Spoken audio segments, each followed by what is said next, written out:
Hello friends, welcome to Rashneet medical education. इस lecture में हम डिस्कस करेंगे hyperthyroidism. So let's start the video. So hyperthyroidism endocrine system का disorder है। So hyperthyroidism name से clear है। हाइपर का मतलब होता है excess, means high amount. Thyroid का मतलब है यहाँ पर थायराइड हॉर्मोन्स से। सो थायराइडिज्म का मतलब है थायराइड हॉर्मोन्स कौन से हैं? T3 and T4। T3 is triiodothyronine and T4 is tetraiodothyronine, या फिर इसको थायरॉक्सिन भी बोलते हैं। तो T3 एंड T4 हार्मोन्स, ये हार्मोन्स थायराइड ग्लैंड्स के द्वारा सिक्रीट किए जाते हैं या फिर प्रोड्यूस किए जाते हैं। तो हाइपरथायरॉयडिज्म का मतलब है जब थायराइड ग्लैंड बहुत ज्यादा ओवर प्रोडक्शन कर देती है T3 और T4 हार्मोन्स की, जिससे ब्लड में इनका लेवल T3 और T4 हार्मोन्स का लेवल बहुत ज्यादा हाई हो जाता है। इसको क्या बोलते हैं? हाइपरथायरॉयडिज्म। इसी को थायरोटॉक्सिकोसिस भी बोलते हैं। हालांकि थायरोटॉक्सिकोसिस कंसीडर तब किया जाता है जब बहुत ज्यादा एक्सट्रीम सडन ओवर प्रोडक्शन हो जाती है, बहुत ज्यादा हाई अमाउंट हो जाता है T3 एंड T4 का। सो वो क्या है? Thyroid toxicosis, means thyroid hormone की टॉक्सिसिटी हो जाना, थायराइड हार्मोन्स का अमाउंट बहुत ज्यादा बढ़ जाना। तो देखो थायराइड ग्लैंड क्या होती है? ये है बटरफ्लाई शेप की, ये बटरफ्लाई शेप जैसी, ये क्या है? हमारी थायराइड ग्लैंड, जो कि नेक के बेस पर प्रेजेंट होती है। नेक में ये प्रेजेंट होती है। लैरिंग्स मीन्स वॉइस बॉक्स, ये क्या है? लैरिंग्स है। ये लैरिंग्स वॉइस बॉक्स के नीचे या फिर आप बोल सकते हैं फ्रंट में, थोड़ा सा नीचे और फ्रंट में ये प्रेजेंट होती है। ये जो थायराइड ग्लैंड है ये क्या होती है? Right and left thyroid gland होती है, मीन्स इसके दो लोब्स होते हैं। नाउ हाइपरथायरॉयडिज्म क्या होता है? Over production of thyroid hormone in thyroid hormone. ये जो थायराइड ग्लैंड है ये थायराइड हार्मोन्स बनाती है T3 एंड T4।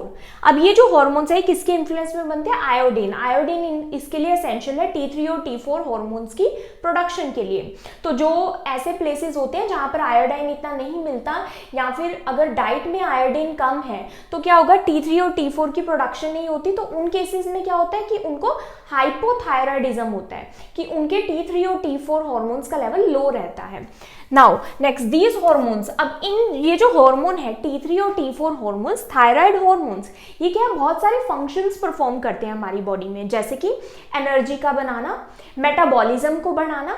सो ये मेटाबॉलिज्म रेगुलेट करते हैं, एनर्जी रिलीज को रेगुलेट करते हैं, हमारा टेम्परेचर थर्मो रेगुलेशन को रेगुलेट करते हैं, साथ में ही ये हार्ट के फंक्शंस को भी रेगुलेट करते हैं। हार्ट में जो रिदम है, जो हार्ट रेट है, उसको भी रेगुलेट कर रहे हैं। तो बहुत सारे फंक्शंस को ये रेगुलेट करते हैं। साथ में ही अगर इन हार्मोन्स में गड़बड़ होगी तो फीटल ग्रोथ में प्रॉब्लम आएगी, और ये सेक्सुअल हेल्थ के लिए भी बहुत जरूरी है, रिप्रोडक्टिव हेल्थ के लिए ये हार्मोन्स जरूरी हैं।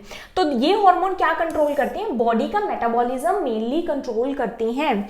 तो अगर T3 और T4 हार्मोन्स, थायराइड हार्मोन्स का लेवल बहुत ज्यादा हो जाएगा, ज्यादा का मतलब है कि मेटाबॉलिज्म ज्यादा हो जाना। तो मेटाबॉलिज्म ज्यादा हो जाना मतलब BMR, बेसल मेटाबॉलिक रेट ज्यादा हो जाना। जब ये सब ज्यादा हो जाएगा, मेटाबॉलिज्म ज्यादा हो जाएगा, सारी जो चीजें जिनको भी ये कंट्रोल करता है वो ओवर स्पीड में हो जाती हैं। तो वो क्या हो जाती है? स्पीड अप हो जाती हैं। तो वो क्या है? एवरीथिंग स्पीड्स अप, मतलब जब ये हॉर्मोन्स एक्सेस में होंगे तो कोई भी चीज ज्यादा हो जाएगी। जैसे कि अगर मेटाबॉलिज्म है तो मेटाबॉलिज्म बहुत ज्यादा इंक्रीज हो जाएगा, जिससे वेट लॉस होगा, भूख ज्यादा लगेगी और वेट लॉस होगा, क्योंकि मेटाबॉलिज्म जल्दी से हो रहा है, कैलोरीज जल्दी से बर्न हो रही है, फास्ट स्पीड में सब कुछ हो रहा है। हार्ट की अगर बात करें तो जब सब कुछ बढ़ जाएगा तो क्या होगा? हार्ट का रेट बढ़ जाएगा, ब्लड प्रेशर बढ़ जाएगा, पाल्पिटेशंस होंगी। अगर हम GIT की बात करें तो गैस्ट्रोइंटेस्टाइनल का सिस्टम वो भी स्पीड अप हो जाएगा, डायरिया हो जाएगा, पेरिस्टाल्सिस इंक्रीज हो जाएगा। तो अभी हम ये इनके सिम्टम्स और डिटेल में पढ़ेंगे कि कैसे होता है। तो ओवरऑल मैं आपको बता देती हूँ कि थायराइड ग्लैंड किसके लिए एसेंशियल है। Thyroid gland thyroid hormones produce करती है T3 and T4। T3 and T4 ये थायराइड हार्मोन्स है जो कि बॉडी के मेटाबॉलिज्म और कई फंक्शंस के लिए बहुत इंपॉर्टेंट है, जैसे कि रिप्रोडक्टिव हेल्थ के लिए भी इंपॉर्टेंट है, हार्ट फंक्शनिंग के लिए भी इंपॉर्टेंट है। हाइपरथायरॉयडिज्म में क्या होता है कि ये जो हार्मोन्स है T3 और T4 हार्मोन्स, इनका लेवल इंक्रीज हो जाता है। क्यों हो जाता है वो पढ़ते हैं। So next is hypothalamic pituitary thyroid axis, means hypothalamus इसमें इंक्लूड होगा, pituitary gland and thyroid gland. ये तीनों आपस में कैसे वर्क करते हैं, कैसे थायराइड ग्लैंड हार्मोन्स को सिक्रीट करती है, जो कि थायराइड हार्मोन्स है। सो सबसे पहले आता है जो कि हेड है, वो क्या है? हाइपोथैलेमस। तो हाइपोथैलेमस सबसे पहले क्या करता है? सेंस करता है कि हमारे ब्लड में थायराइड हार्मोन्स का लेवल कम है। तो सबसे पहले ये सेंस करेगा कि जब भी डिक्रीज होता है T3 और T4 हार्मोन्स का लेवल, थायराइड हार्मोन का लेवल, तो ये क्या रिलीज करता है, हाइपोथैलेमस एक हार्मोन रिलीज करता है, that is thyrotropin releasing hormone. क्या नाम है इसका, TRH, thyrotropin releasing hormone.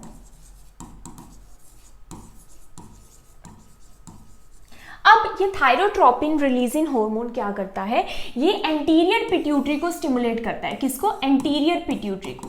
Pituitary gland में एक एंटीरियर पिट्यूटरी होती है, एक पोस्टीरियर पिट्यूटरी होती है। ये एंटीरियर पिट्यूटरी को स्टिमुलेट करता है कि आप क्या रिलीज करो। एंटीरियर पिट्यूटरी क्या रिलीज करेगी, TSH। What is TSH? TSH is thyroid stimulating hormone.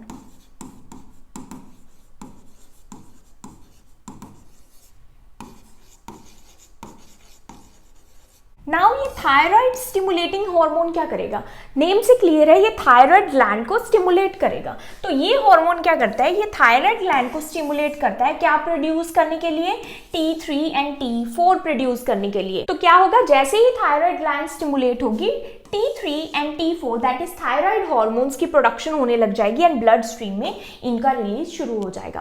तो जैसे ही अब क्या होता है, ये तो नॉर्मल चल रहा है कि हाइपोथैलेमस एंटीरियर पिट्यूटरी को स्टिमुलेट कर रहा है, एंटीरियर पिट्यूटरी थायराइड ग्लैंड को स्टिमुलेट कर रही है to release T3 and T4। लेकिन अगर ऐसा ही चलता रहा तो T3 एंड T4 का अमाउंट बहुत ज्यादा हो जाएगा ब्लड में। तो जैसे ही इसका अमाउंट ज्यादा होता है ब्लड में, थोड़ा सा एक फीडबैक जाता है हाइपोथैलेमस को और एंटीरियर पिट्यूटरी को, दोबारा से एक रिस्पॉन्स जाता है। इस रिस्पॉन्स को क्या बोलते हैं, नेगेटिव फीडबैक। नेगेटिव फीडबैक क्यों बोलते हैं, कि जैसे ही अमाउंट ज्यादा हो जाता है, जो नॉर्मल लेवल है उससे ज्यादा हो गया ब्लड में, तो क्या होता है कि हाइपोथैलेमस एंड एंटीरियर पिट्यूटरी क्या करती है, सेंस कर लेती है इसको कि T3 एंड T4 का अमाउंट अब ज्यादा हो गया, अब इसको बैलेंस करने की जरूरत है। बैलेंस कैसे करेगी कि हाइपोथैलेमस TRH और पिट्यूटरी ग्लैंड TSH को कम करना स्टार्ट कर देगी, उसको रोक देगी कि अभी रुक जाओ कि ब्लड में लेवल बहुत ज्यादा हो गया है।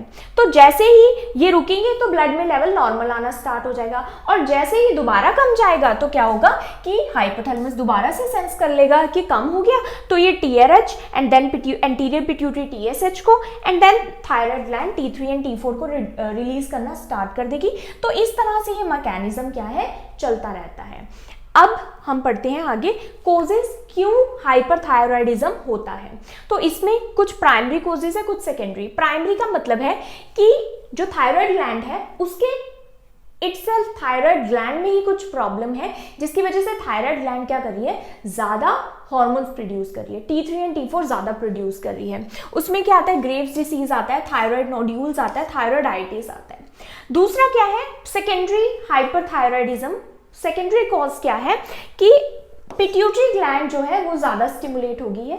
Pituitary gland thyroid stimulating hormone को प्रोड्यूस कर रही है, जिसकी वजह से थायराइड ग्लैंड ज्यादा स्टिमुलेट हो रही है और T3 एंड T4 रिलीज कर रही है। तो वो क्या होगा, अगर पिट्यूटरी ग्लैंड में कोई कैंसर है, दैट इज पिट्यूटरी एडिनोमा। तो आप एक स्क्रीनशॉट ले लो पहले इसका कोजेस का। तो फर्स्ट कोज क्या है, Graves disease. Graves disease very important और सबसे कॉमन कोज जो कि हाइपरथायरॉयडिज्म का है, कि ज्यादा T3 और T4 क्यों बनता है, ग्रेव्स डिसीज के कारण सबसे कॉमन है। इसमें क्या होता है, गॉइटर होता है। कौन सा गॉइटर होता है, डिफ्यूज टॉक्सिक गॉइटर होता है, अभी हम इसकी बात करेंगे। सबसे कॉमन कोज यही है, ग्रेव्स डिसीज। ये क्या है, ऑटो इम्यून कंडीशन है। ऑटो इम्यून कंडीशन है, ये जेनेटिक कंडीशन है। इसमें क्या होता है कि हमारा इम्यून सिस्टम थायराइड ग्लैंड को अटैक करना स्टार्ट कर देता है। तो इम्यून सिस्टम थायराइड ग्लैंड को ही अटैक करता है। किस तरह से अटैक करता है कि इम्यून सिस्टम एक एबनॉर्मल एंटीबॉडीज बनाता है। इसमें ग्रेव्स डिसीज में आपको याद रखना है कि एक एबनॉर्मल एंटीबॉडीज बनाता है। इस एंटीबॉडीज का क्या नाम है, TSI, थायराइड स्टिमुलेटिंग इम्यूनोग्लोबुलिन्स। और ये जो थायराइड स्टिमुलेटिंग इम्यूनोग्लोबुलिन्स हैं, TSI, ये किसकी तरह एक्ट करते हैं, ये किसकी कॉपी करना चाहते हैं, थायराइड स्टिमुलेटिंग हार्मोन की तरह। तो थायराइड स्टिमुलेटिंग हार्मोन क्या करता है, थायराइड ग्लैंड को स्टिमुलेट करता है कि आप T3 और T4 रिलीज करते जाओ। तो यहां पर ग्रेव्स डिसीज में भी क्या होता है कि ये एंटीबॉडीज बन जाती हैं TSI, जो कि TSH की तरह ही सेम एक्ट करती हैं, और इससे क्या होता है T3 और T4 बनता रहता है, जिसकी वजह से T3 और T4 थायराइड हार्मोन्स का लेवल ब्लड में इंक्रीज हो जाता है। तो ये TSI क्या करता है, स्टिमुलेट करता है थायराइड ग्लैंड को to over produce thyroid hormone, कि आप ज्यादा से ज्यादा थायराइड हार्मोन बनाते रहो। अब नेक्स्ट आता है thyroid nodule. Graves disease important है, इसके बारे में हम और भी पढ़ेंगे। थायराइड नोड्यूल, अब यहां पर हमने डिफ्यूज टॉक्सिक गोइटर पढ़ा है। गोइटर क्या होता है, गोइटर होता है एनलार्जमेंट ऑफ थायराइड ग्लैंड। जब थायराइड ग्लैंड का साइज बड़ा हो जाता है तो उसको हम गोइटर कहते हैं। अगर हम ग्रेव्स डिसीज की बात करें तो वहां डिफ्यूज गोइटर होता है, मींस सारी तरफ से जो थायराइड ग्लैंड है वो एक तरह से ही एनलार्ज होगी, पूरे थायराइड ग्लैंड में एनलार्जमेंट होगी, दैट इज डिफ्यूज गोइटर, जो कि ग्रेव्स डिसीज में होता है। अभी मैं आपको नेक्स्ट डायग्राम भी दिखाऊंगी कि ये कैसा दिखता है। थायराइड नोड्यूल्स, अगर थायराइड ग्लैंड में नोड्यूल्स बन जाते हैं, बहुत सारे नोड्यूल्स मतलब छोटी छोटी गांठें, लम्प्स जैसे बन जाते हैं।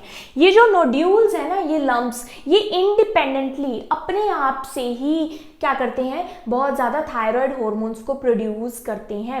अब चाहे वो ग्रेव्स डिसीज है, चाहे थायराइड नोड्यूल्स है, इनका हार्मोन्स पे कोई वो असर नहीं है कि हाइपोथैलेमस पे नेगेटिव फीडबैक जा रहा है या फिर एंटीरियर पिट्यूटरी पे नेगेटिव फीडबैक जा रहा है कि बंद कर दो हार्मोन्स। ऐसा नहीं है। ऐसा क्यों नहीं है, क्योंकि ग्रेव्स डिसीज में अब नॉर्मल एंटीबॉडीज बन गई है जो कि इंडिपेंडेंटली वर्क कर रही है, T3 T4 को बना रही हैं। थायराइड नोड्यूल्स में भी ये जो नोड्यूल्स हैं ये इंडिपेंडेंटली वर्क कर रहे हैं और T3 और T4 हार्मोन्स को प्रोड्यूस कर रहे हैं। इसमें क्या आता है, थायराइड नोड्यूल्स किस कंडीशन में बनता है, टॉक्सिक मल्टी नोड्यूलर गोइटर। इसमें क्या होता है, ये कंडीशन है टॉक्सिक मल्टी नोड्यूलर गोइटर, कि जिसमें बहुत ज्यादा नोड्यूल्स गोइटर में बन जाते हैं, जिसको हम क्या बोलते हैं, थायराइड नोड्यूल्स। गोइटर क्या है, गोइटर वो कंडीशन है जिसमें जो थायराइड ग्लैंड है वो एनलार्ज हो जाती है। दूसरा है थायरोडाइटिस। थायरोडाइटिस क्या होता है, थायराइड ग्लैंड की इंफ्लामेशन। तो ये इंफ्लामेशन किसी भी वजह से हो सकती है, वायरस की वजह से हो सकती है। तो जब इन्फ्लामेशन हो जाती है थायराइड ग्लैंड में तो क्या होता है कि ज़्यादा से ज़्यादा क्या होते हैं, क्योंकि इन्फ्लामेशन क्या करता है, उसके जो सेल्स हैं, टिश्यूज हैं, उसको एनलार्ज कर देता है, स्वेलिंग वहाँ पर हो जाती है, जिसकी वजह से क्या होता है, इन्फ्लामेशन के कारण ज़्यादा हार्मोन्स, थायराइड हार्मोन्स प्रोड्यूस होते हैं। दूसरा है एक्सेस आयोडीन इनटेक। आयोडीन किसके लिए ज़रूरी है, थायराइड हार्मोन की प्रोडक्शन के लिए। लेकिन अगर आपके डाइट में बहुत ज़्यादा आयोडीन है तो क्या होगा, बहुत ज़्यादा थायराइड हार्मोन्स प्रोड्यूस होने लग जाएंगे। या फिर आप सप्लीमेंट्स ले रहे हैं आयोडीन के, वो कब हो सकता है कि पहले आपके थायराइड हार्मोन बन नहीं रहे थे, आपको हाइपोथायराइडिज्म था, आपकी आयोडीन कम था डाइट में, तो आपने आयोडीन सप्लीमेंट्स लिए, लेकिन आपने इतने ले लिए कि अब क्या हो गया, हाइपरथायराइडिज्म हो गया है। और क्या कंडीशन हो सकती है कि आप सप्लीमेंट्स ले रहे हो, जैसे over use of thyroid hormone medication, कि जैसे अगर आपको पहले हाइपोथायराइडिज्म था किसी पर्सन को, तो वो हाइपोथायराइडिज्म को ट्रीट करने के लिए जैसे कि लेवोथायरॉक्सिन ले रहा है, वो मेडिकेशन ले रहा है, लेकिन वो उसकी ज़्यादा डोज ले रहा है या फिर वो ओवर यूज कर रहा है उस मेडिकेशन को, तो क्या होगा कि हाइपरथायराइडिज्म हो जाएगा। और सेकेंडरी कॉज मैंने आपको बताया पिट्यूटरी एडिनोमा। अगर पिट्यूटरी ग्लैंड में ही कोई ट्यूमर है तो क्या होगा कि TSH ज़्यादा रिलीज होगा, थायराइड स्टिमुलेटिंग हार्मोन, जो कि थायराइड ग्लैंड को स्टिमुलेट करेगा कि आप T3 और T4 ज़्यादा रिलीज करो। अब यहाँ पर एक और चीज़ है कि जो प्राइमरी कोजेज हैं उनसे क्या होता है, दो चीज़ें होती हैं, मैं आपको समझाती हूँ कि जो प्राइमरी कोजेज हैं जिनमें क्या है, थायराइड ग्लैंड में खुद में कुछ प्रॉब्लम है, इटसेल्फ इसमें कुछ प्रॉब्लम है, जैसे कि ग्रेव्स डिसीज में था कि एंटीबॉडीज बन रही थी, ऑटो इम्यून कंडीशन था, थायराइडाइटिस में था, और अगर इसमें बहुत सारे नोड्यूल्स बन जाते हैं तो भी क्या है, थायराइड ग्लैंड में प्रॉब्लम है। तो ये जो कंडीशंस हैं, प्राइमरी कंडीशंस हैं, ये इससे हाइपोथैलेमस और एंटीरियर पिट्यूटरी का कोई फर्क नहीं पड़ता। ये क्या करती है, ये इंडिपेंडेंटली T3 और T4 को इंक्रीज कर देती हैं, मतलब T3 और T4 हार्मोन्स को ये बनाई जा रही हैं, तो इनका नेगेटिव फीडबैक पे कोई असर नहीं पड़ता। तो ब्लड में तो क्या होगा कि T3 और T4 का लेवल इंक्रीज हो गया इन कंडीशन की वजह से, ग्रेव्स डिसीज की वजह से, थायराइडाइटिस की वजह से, नोड्यूल्स की वजह से T3 और T4 का हार्मोन्स का लेवल ब्लड में इंक्रीज है। ये वाला जो इंक्रीज लेवल है T3 और T4 का, ये हाइपोथैलेमस भी सेंस करेगा, ये पिट्यूटरी ग्लैंड भी सेंस करेगी। तो ये सेंस करेंगे, इसलिए ये क्या सोचेंगे कि हम TRH को कम कर दें, हम TSH को कम कर दें, थायराइड स्टिमुलेटिंग हार्मोन को कम कर दें। तो क्या होगा कि थायराइड ग्लैंड कम कर देगा T3 T4। तो ये क्या कर देते हैं, TSH को कम कर देते हैं pituitary gland. Pituitary gland TSH के हार्मोन्स को लो कर देगी हाइपरथायरॉयडिज्म में, इन कंडीशंस में जो मैंने आपको 3 कंडीशंस बताई हैं। लेकिन फिर भी T3 और T4 का लेवल कम नहीं होगा, क्योंकि मैंने आपको बताया कि अब ये जो कंडीशंस हैं इनका ये नेगेटिव फीडबैक मैकेनिज्म पे कोई असर नहीं पड़ रहा। तो हमने ब्लड टेस्ट में क्या देखना है कि TSH का लेवल तो डिक्रीज होगा प्राइमरी हाइपरथायरॉयडिज्म में, ग्रेव्स डिसीज में, थायराइडाइटिस में और नोड्यूल्स में, लेकिन T3 और T4 का लेवल क्या होगा, इंक्रीज होगा। अगर सेकेंडरी कोज है जैसे कि पिट्यूटरी ग्लैंड में कोई ट्यूमर है तो क्या होगा कि TSH का लेवल भी इंक्रीज होगा, क्योंकि पिट्यूटरी ग्लैंड क्या कर रहा है, TSH बनाई जा रहा है, ट्यूमर है ना वहां पर, कैंसर है, तो वो इंक्रीज प्रोडक्शन कर रहा है TSH की, जिससे T3 और T4 का लेवल भी हाई होगा। तो आई होप आपको ये थिंग क्लियर हुई हो कि प्राइमरी हाइपरथायरॉयडिज्म में TSH का लेवल लो होगा, T3 T4 का लेवल हाई ही होगा, क्योंकि हाइपरथायरॉयडिज्म है ब्लड में।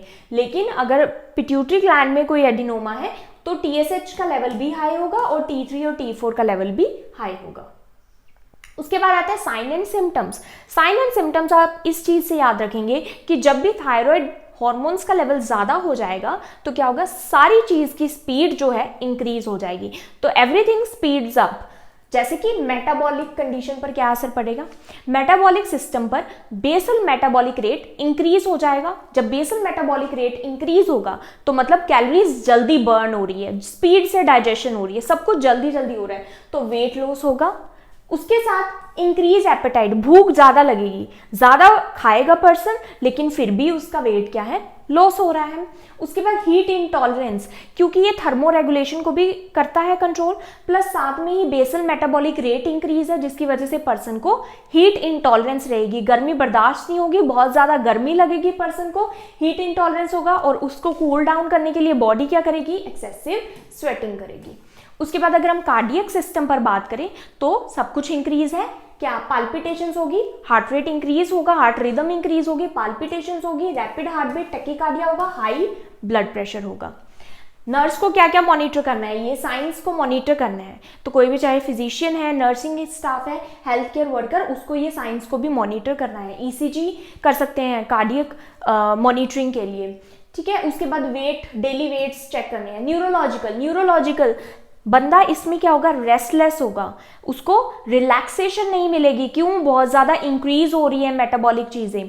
तो रेस्टलेस बंदे में क्या, क्योंकि ये CNS सेंट्रल नर्वस सिस्टम को हमेशा स्टिमुलेट करके रखेंगे, ये जो हार्मोन्स है T3 T4 उसको रिलैक्स नहीं होने देंगे, तो पर्सन को एंजाइटी होगी, रेस्टलेस होगा पर्सन, इरिटेटिव होगा, इरिटेबिलिटी होगी, ट्रेमर्स आएंगे, हैंड ट्रेमर्स, यूजुअली उसमें हैंड में क्या रहेगी, शेकीनेस रहेगी, ट्रेमर्स रहेगी, डिफिकल्टी स्लीपिंग, स्लीप नहीं आएगी, इंसोम्निया होगा।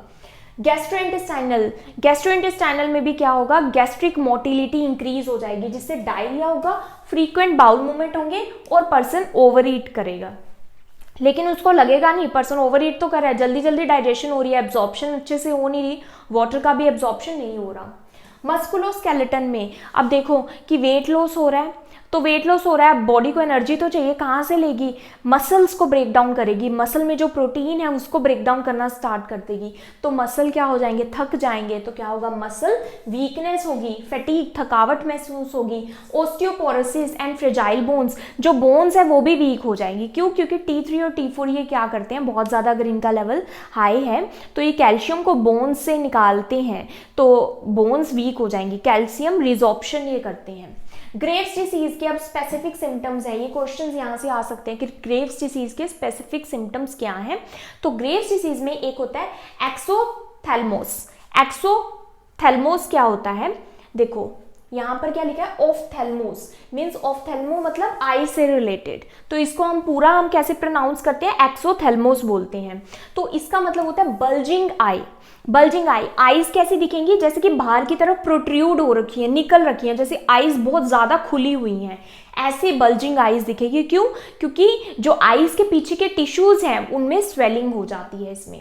दूसरा क्या होता है? Enlarge thyroid gland. इसमें ग्रेव्स डिसीज में थायराइड ग्लैंड क्या होती है? एनलार्ज होती है। कैसी एनलार्ज होती है? डिफ्यूज होती है, मतलब चारों तरफ से ये, हर जगह से ये एनलार्ज होगी। और इसमें क्या आता है? प्रीटिबियल मिक्सेडीमा। प्रीटिबियल मिक्सेडीमा क्या होता है? इसको डर्मोपैथी भी बोलते हैं। तो इसमें स्किन कंडीशंस भी आती हैं, जो लेग्स हैं, लोअर लेग्स, शिन बोन्स के फ्रंट में, वहां पर स्वेलिंग हो जाती है। स्किन कैसी होती है? स्केली स्किन्स होती हैं। तो अभी मैं आपको दिखाती हूँ कैसे होता है। तो ये ग्रेव्स डिसीज के सिम्टम्स हैं। तो आईज इस तरह से प्रोट्रूडेड होंगी, bulging eyes. Okay, and next है enlarge thyroid gland. Thyroid gland क्या होगी? एनलार्ज होगी। डिफ्यूज गॉइटर होगा इसमें। गॉइटर क्या होता है? Enlargement of thyroid gland. अब गॉइटर आपको हाइपोथायरॉयडिज्म में भी दिखेगा, लेकिन उसमें अलग तरह का गॉइटर है। इसमें डिफ्यूज गॉइटर है ग्रेव्स डिसीज में। तो ये क्या है? एक्स ऑफ थैलेमस की पीछे के जो टिश्यूज हैं उसमें स्वेलिंग होने के कारण ये प्रेशर डाल रहे हैं आई बॉल पर, जिससे आईज क्या है? बल्ज दिखाई दे रही हैं। तो ये क्या है? ये यहाँ पर ये जो प्रीटिबियल मिक्सेडीमा हमने पढ़ा था, दैट इज डर्मोपैथी। इसमें क्या होगा? ये देखो आप शिन बोन के सामने देख रहे हैं कि यहाँ पर ये जो टिश्यूज हैं, यहाँ की जो स्किन है, यहाँ पर एडीमा है, स्वेलिंग है। ये जो एडीमा है नॉन पिटिंग है, पिटिंग एडीमा नहीं है, नॉन पिटिंग एडीमा है। प्लस साथ में यहाँ पर स्केलिंग है, स्केल्स जैसी स्किन दिखाई देती है।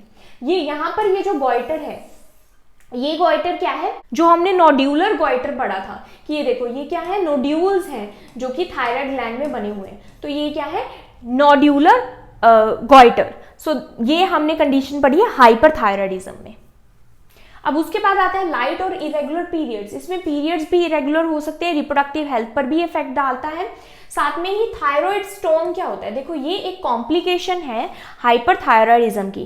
थायराइड स्टोन मतलब तूफान आना थायराइड हॉर्मोन्स का, मतलब इतना ज्यादा एक्सट्रीम ब्लड में इसका लेवल हाई हो जाना है। इससे क्या होता है? ये लाइफ थ्रेटनिंग होता है, लेकिन ये रेयर कंडीशन है। इसमें क्या होता है? पर्सन को हमने क्या साइंस देखने हैं? अगर हाइपरथायरॉयडिज्म है, साथ में फीवर है पर्सन को, और रैपिड हार्ट बीट बहुत रैपिड हो गई है, पर्सन कंफ्यूज हो गया है, उसको डिल्यूजन होगा, डिलीरियम होगा, इवन कोमा में भी जा सकता है, हार्ट फेलियर भी हो सकता है। ये कंडीशन क्या है? थायराइड स्टोम। तो इसके साइंस को मॉनिटर करना है। इसका जो मैनेजमेंट है वो भी सिमिलर ही होता है हाइपरथायरॉयडिज्म जैसा, लेकिन इसमें कंटिन्यूअस मॉनिटरिंग चाहिए होती है पर्सन जो हॉस्पिटलाइज रहता है। हाइपरथायरॉयडिज्म अगर प्रेगनेंसी में हो जाता है तो हाइपरथायरॉयडिज्म प्रेगनेंसी में बहुत ज़्यादा कॉम्प्लिकेशंस क्रिएट कर सकता है। फीटल ग्रोथ पर ये अफेक्ट डाल सकता है, तो मिसकैरेज हो सकते हैं, प्री टर्म लेबर भी इससे हो सकती है। Next is diagnosis. कैसे डायग्नोस करते हैं इस कंडीशन को? Based on symptoms. सिम्टम्स के बेस पर भी ये डायग्नोस्टिक टेस्ट किए जा सकते हैं, प्लस प्री प्रेगनेंसी भी ये टेस्ट किए जाते हैं। सो ये क्या है? Thyroid function test. ये एक ब्लड टेस्ट होता है, इसमें हम थायराइड स्टिमुलेटिंग हार्मोन का लेवल देखते हैं और T3 एंड T4 लेवल्स का हम देखते हैं। तो थायराइड स्टिमुलेटिंग हार्मोन्स का नॉर्मल लेवल क्या होता है? 0.5 to 5 माइक्रो यूनिट पर मिलीलीटर। T3 का लेवल क्या होता है? 0.9 to 2.8 नैनोमोल पर लीटर, या फिर हम बोल सकते हैं 110 to 337 नैनोग्राम पर डेसीलीटर। T4 का नॉर्मल लेवल होता है 5 to 12 माइक्रोग्राम पर डेसीलीटर। अब इसमें देखने वाली बात क्या है? मैंने आपको पहले ही बताया था कि ऐसी कंडीशंस जैसे कि ग्रेव्स डिसीज हो गया एंड थायराइडाइटिस हो गया, नोड्यूल्स, थायराइड नोड्यूल्स हो गए, इन केसेस में क्या होगा कि इंडिपेंडेंटली थायराइड ग्लैंड हार्मोन्स को सिक्रीट कर रही है। तो हाइपरथायरॉयडिज्म में ऑफ कोर्स T3 और T4 का लेवल हमेशा क्या रहेगा? हाई रहेगा, नॉर्मल से हाई रहेगा। लेकिन जो प्राइमरी हाइपरथायरॉयडिज्म है, जिसमें मैंने 3 कंडीशन बताई है, ग्रेव्स डिसीज एंड ऑल, उसमें क्या रहेगा? TSH का लेवल लो रहेगा। तो TSH थायराइड स्टिमुलेटिंग का लेवल लो रहेगा। क्यों? क्योंकि नेगेटिव फीडबैक हुआ था, तो नेगेटिव फीडबैक के थ्रू TSH का लेवल इसमें लो रहेगा। लेकिन जो दूसरी कंडीशन है, जैसे कि अगर पिट्यूटरी ग्लैंड में कोई प्रॉब्लम है या फिर हाइपोथैलेमस में, वो अलग से सिग्नल भेज रहे हैं जिसकी वजह से T3 T4 ज्यादा रिलीज हो रहा है, तो थायराइड स्टिमुलेटिंग हार्मोन का लेवल क्या रहेगा? उस केस में हाई रहेगा। T3 T4 का लेवल हमेशा ही हाई रहेगा हाइपरथायरॉयडिज्म में। दूसरा आता है थायराइड स्कैन या फिर अल्ट्रासाउंड। तो अल्ट्रासाउंड में हम देखते हैं कि थायराइड ग्लैंड में कोई नोड्यूल्स तो नहीं है, कोई इन्फ्लामेशन तो नहीं है, तो वो इससे पता लग जाता है। एक और टेस्ट होता है radio active iodine uptake test. तो रेडियो एक्टिव आयोडीन, आयोडीन क्या है, थायराइड सेल्स उसको ले लेते हैं, आयोडीन को उनको पसंद है ये, तो आयोडीन लेते हैं तो T3 T4 बनाते हैं। तो आयोडीन को हम क्या करते हैं, रेडियो एक्टिव आयोडीन देते हैं। रेडियो एक्टिव आयोडीन जैसे ही थायराइड ग्लैंड लेगी तो ये पता लगता है हमको कि थायराइड ग्लैंड कितना रेडियो एक्टिव आयोडीन को अब्जॉर्ब कर रही है। अगर ज़्यादा एब्जॉर्ब कर रही है इट मीन्स वो जो सेल्स हैं थायराइड ग्लैंड के वो ज़्यादा एक्टिव हैं और इसलिए वो बहुत ज़्यादा रेडियो एक्टिव थायराइड को एब्जॉर्ब कर रहे हैं। तो ये हम थायराइड रेडियो एक्टिव आयोडीन या फिर तो ओरली देते हैं या फिर आईवी देते हैं और फिर देखते हैं कि थायराइड ग्लैंड ने कितना ज़्यादा रेडियो एक्टिव आयोडीन लिया है एक गामा कैमरेज के थ्रू। तो कैमरास के थ्रू, वो जो गामा कैमरा होता है उसके थ्रू हम ये देन देखते हैं, क्योंकि ये रेडियो एक्टिव क्या करता है, देन ये लाइट को इल्यूमिनेट करता है तो वो गामा कैमराज में दिख जाता है। उसके बाद इसकी मैनेजमेंट इसकी क्या है, सबसे पहले जो फर्स्ट लाइन इसकी मैनेजमेंट है वो क्या है, एंटी थायराइड ड्रग्स, जो कि थायराइड हार्मोन की प्रोडक्शन को लो करती है, कम करती है, that is anti thyroid drugs. तो ये ड्रग कौन से, मेथिमाजोल, कार्बिमाजोल एंड प्रोपाइल थायोयूरेसिल। अब ये जो मेथिमाजोल है ये ड्रग हम प्रेगनेंसी के फर्स्ट ट्राइमेस्टर में नहीं देते, क्योंकि ये जो फीटस है उसमें टेरेटोजेनिक डिफेक्ट कोज करती है, मीन्स फिजिकल एबनॉर्मेलिटी कोज कर सकती है। तो मेथिमाजोल हम प्रिवेंट करते हैं फर्स्ट ट्राइमेस्टर में, उसकी जगह पर हम क्या दे सकते हैं, प्रोपाइल थायोयूरेसिल दे सकते हैं। सेकेंड और थर्ड ट्राइमेस्टर में मेथिमाजोल दे सकते हैं। अब ये जो प्रोपाइल थायोयूरेसिल है इसके भी साइड इफेक्ट्स है, लीवर इंजरी कोज करती है, तो लीवर फंक्शन टेस्ट इसके साथ साथ परफॉर्म करने होते हैं। साथ में ही ये क्या कोज करती है, बोन मैरो को सप्रेस करती है WBCs की प्रोडक्शन के लिए, तो व्हाइट ब्लड सेल्स इससे कम प्रोड्यूस होते हैं, पैनसाइटोपीनिया होता है। तो हमको ये साइंस मॉनिटर करने होते हैं कि पेशेंट फीवर, सोर थ्रोट, इस तरह के साइन एंड सिम्टम्स तो नहीं एक्सिबिट कर रहा, क्यों, क्योंकि WBCs का काउंट कम है। तो ये सभी चीज़ें मॉनिटर करनी होती है। दूसरा क्या है, बीटा ब्लॉकर्स। बीटा ब्लॉकर्स क्या करते हैं, सिम्टम्स को कंट्रोल करते हैं, जैसे कि हाई थायराइड हार्मोन्स की वजह से क्या आ रहा है कि एंजाइटी हो रही है, पाल्पिटेशन, ट्रेमर्स आ रहे हैं, तो इसके रिलीफ के लिए हम क्या देते हैं, बीटा ब्लॉकर जैसे कि प्रोपेनोलोल देते हैं। Radio active iodine therapy. अब रेडियो एक्टिव आयोडीन थेरेपी क्या करती है, आयोडीन दिया जाता है, oral radio active iodine is absorb by thyroid cells. ये जो मैंने आपको पहले बताया कि थायराइड सेल्स आयोडीन को ले लेंगे, तो रेडियो एक्टिव आयोडीन थेरेपी क्या करती है, ये radio active iodine thyroid cells को डिस्ट्रॉय कर देती है। जब ये डिस्ट्रॉय करेगी तो थायराइड सेल्स नहीं होंगे, तो थायराइड हार्मोन नहीं बनेंगे। तो oral radio active iodine is absorb by thyroid cells causing cell destruction, इससे हो जाती है, रिड्यूसिंग थायराइड हार्मोन की प्रोडक्शन इससे रिड्यूस हो जाती है। लेकिन क्योंकि जब थायराइड हार्मोन की प्रोडक्शन ही रिड्यूस हो जाएगी तो हाइपोथायरॉयडिज्म भी हो सकता है, थायराइड हार्मोन का लेवल बहुत ज्यादा लो जा सकता है। तो उसके लिए क्या करना पड़ता है, फिर लाइफ लॉन्ग लिवोथायरोक्सिन देना पड़ता है, ताकि ये क्या है, ये बाहर से हम थायराइड हार्मोन दे रहे हैं, लिवोथायरोक्सिन रिप्लेसमेंट थेरेपी। एक आता है थायराइडेक्टमी, कि थायराइड ग्लैंड को ही रिमूव कर देना। वो पार्शियली भी रिमूव कर सकते हैं, कंप्लीटली भी रिमूव कर सकते हैं, पार्शियल या फिर total removal of thyroid gland. अब इसमें भी क्या है, क्योंकि थायराइड ग्लैंड को ही रिमूव कर रहे हैं तो थायराइड ग्लैंड नहीं बनेंगे, तो बाहर से थायराइड हार्मोन देने पड़ेंगे। तो क्या देते हैं, बाहर से लिवोथायरोक्सिन देते हैं लाइफ लॉन्ग। इसमें थायराइडेक्टमी में हमें क्या क्या चीजें मॉनिटर करनी है, एक तो पोस्ट ऑपरेटिव सर्जरी के दौरान जो लेरिंजियल नर्व है वो तो नहीं डैमेज हो गई, तो इसका ध्यान रखना है। तो पोस्ट ऑपरेटिव अगर पेशेंट का जो आवाज है वो क्या है, होर्सनेस है, उसमें भारी है या फिर हाई पिच वॉइस है, तो ये चीजें हमें ध्यान में रखनी है। इसकी वजह से ये किसके साइंस है कि लेरिंजियल नर्व, वहां पे लेरिंग्स है ना, उसके पास लेरिंजियल नर्व है, तो लेरिंजियल नर्व डैमेज तो नहीं होगी ड्यूरिंग सर्जरी। दूसरा क्या है, रेस्पिरेटरी डिस्ट्रेस ड्यूरिंग रिमूवल, कोई और डैमेज तो नहीं हो गया जिसकी वजह से रेस्पिरेटरी डिस्ट्रेस हो रहा है। तो सर्जरी के आफ्टर क्या है, पोस्ट ऑपरेटिवली रेस्पिरेटरी स्टेटस भी मॉनिटर करते रहना है। साथ में ही जो भी रेस्पिरेटरी अगर डिस्ट्रेस होता है तो ट्रैकेस्टोमी ट्यूब सारा कुछ रेडी होना चाहिए। अब पेशेंट को सर्जरी के बाद कौन सी पोजीशन दी जाती है, सेमी फाउलर पोजीशन दी जाती है, और नेक को जो है फ्लेक्स नहीं करना होता। उसके बाद आता है एक्सेस आयोडीन इनटेक को अवॉइड करना है, तो अगर बहुत ज़्यादा पेशेंट आयोडीन ले रहा है डाइट में तो उसको अवॉइड करना है। स्ट्रेस को मैनेज करना है, क्योंकि स्ट्रेस से भी थायराइड ग्लैंड ओवर प्रोड्यूस करती है हार्मोन्स को। उसके बाद एडिक्वेट रेस्ट। अब इस कंडीशन में क्या हो रहा है, सब कुछ ओवर स्पीडिंग हो रहा है, तो पेशेंट क्या रेस्टलेस है, तो एडिक्वेट रेस्ट देना है पेशेंट को ताकि उसका BMR डिक्रीज हो सके। पेशेंट को कूल इन्वायरमेंट में रखना है, ऑलरेडी उसको ओवर हीटिंग हो रही है, बहुत ज़्यादा गर्मी लग रही है, एंड क्वाइट इन्वायरमेंट में, वहाँ पर कोई भी नॉइज, कोई स्टिमुलाई नहीं होनी चाहिए जो कि पेशेंट को इरिटेट करे। हाई कैलोरी डाइट देनी है क्योंकि जो भी खा रहा है वो क्या है, अच्छे से क्या है, डाइजेस्ट बहुत जल्दी से हो रहा है, कैलोरीज बहुत जल्दी बर्न हो रही है, तो हाई कैलोरी डाइट पेशेंट को देनी है ताकि उसको मालनरिशमेंट ना हो जाए। इसके अलावा नर्सिस को क्या मॉनिटर करना है, वाइटल साइंस डेली मॉनिटर करनी है। वाइटल साइंस बहुत ज़्यादा अलग रेंज में ना चल जाए, बहुत ज़्यादा ब्लड प्रेशर हाई ना हो जाए, पल्स रेट बहुत ज़्यादा हाई तो नहीं है, रेस्पिरेटरी डिस्ट्रेस तो नहीं हो गया ऑपरेशन के बाद भी, अगर ऑपरेशन हुआ है तो। नाउ जो ऑपरेशन है, जो सर्जरी है थायरॉइडेक्टमी, ये ऐसे ही हर किसी की नहीं कर देते, ये तभी करते हैं जब ये वाले जो ट्रीटमेंट है ये काम में नहीं आ रहे, तब ये जो सर्जरीज हैं ये परफॉर्म की जाती हैं। ऑल्सो जो नर्स है वो डेली वेट भी लेगी पेशेंट का, क्योंकि इसमें क्या हो रहा है, बहुत ज़्यादा वेट लॉस हो रहा है, तो बहुत ज़्यादा ही ना हो जाए, तो ये सभी चीज़ें मॉनिटर करनी है। सो आई होप आपको ये लेक्चर समझ आया। If you understood this video then please like, subscribe and share to my channel. Thank you for watching.